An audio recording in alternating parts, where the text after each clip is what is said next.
दोस्तों, आज की इस सैड स्टोरी हम कल्पना की डॉट कहानी बताने वाले हैं। कभी कभी अपनों के लिए अच्छा सोचना कब बुरा बन जाता है हमें पता भी नहीं चलता। कल्पना के साथ भी कुछ ऐसा ही हुआ। तो आइए अब जानते हैं कि क्या है कल्पना की डॉट भरी कहानी। कल्पना एक मध्यम वर्गीय परिवार से थी जिसने अपनी स्नातक की पढ़ाई पूरी कर ली थी और अब वो अपने घर पर ही छोटे बच्चों को ट्यूशन पढ़ाती थी। कल्पना का रंग गोरा था और वो देखने में बिल्कुल गुड़िया की तरह थी। कल्पना के माता पिता उसकी शादी के लिए एक अच्छे लड़के की तलाश कर रहे थे। तभी कल्पना के मामा एक लड़के के बारे में बताते हैं। वो कहते हैं कि लड़का का नाम राहुल है। वो किसी कंपनी में मैनेजर के पद पर है और महीने के 70,000 कमाता है। कल्पना के माता पिता ने लड़के की फोटो देखती तो उन्हें लड़का पसंद आ गया।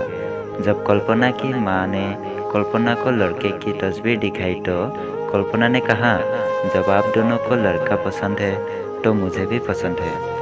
अब लड़का और लड़की वालों के परिवार ने मिलकर शादी की तारीख तय कर दी। कल्पना के माता पिता बहुत खुश थे कि उनकी बेटी की शादी एक अच्छे घर में हो रही है। पूरे धूमधाम से कल्पना की शादी हो गई। अब कल्पना अपने बचपन के घर को छोड़कर एक नए घर चली गई। कुछ दिन तो कल्पना को अपने माता पिता और अपने घर की बहुत याद आई। कल्पना की शादी के अब महीने बीत गए थे। अब उसके पति राहुल पहले जैसा व्यवहार कल्पना के साथ नहीं करता था। कल्पना से वो चिड़ा सा रहता था। राहुल अब ना पहले जैसा कल्पना को प्यार करता और ना ही उसकी बातों को मानता। कल्पना को समझ नहीं आ रहा था कि वो क्या करे। वो बस रोकर अपने दर्द को कम करने की कोशिश करती।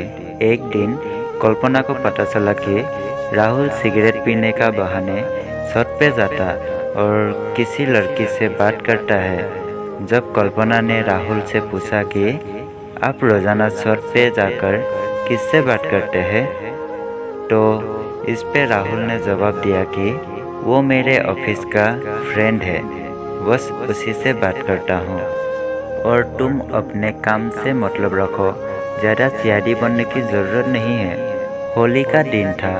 राहुल के कुछ दोस्त उसके घर आए थे। सभी ने घर पर पार्टी किया।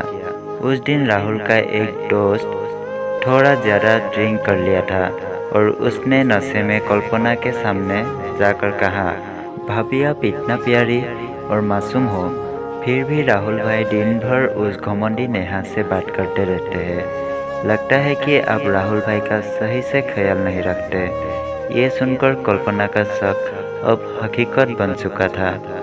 अगली सुबह जब कल्पना ने राहुल से पूछा कि ये नेहा कौन है और क्या लगती है आपकी? राहुल, मैं तुम्हें क्यों बताऊं? कल्पना, मैं बीवी हूँ आपकी। राहुल, देखो तुमसे पहले वो मेरे लाइफ में आई। कल्पना, तो फिर मुझसे शादी क्यों किया?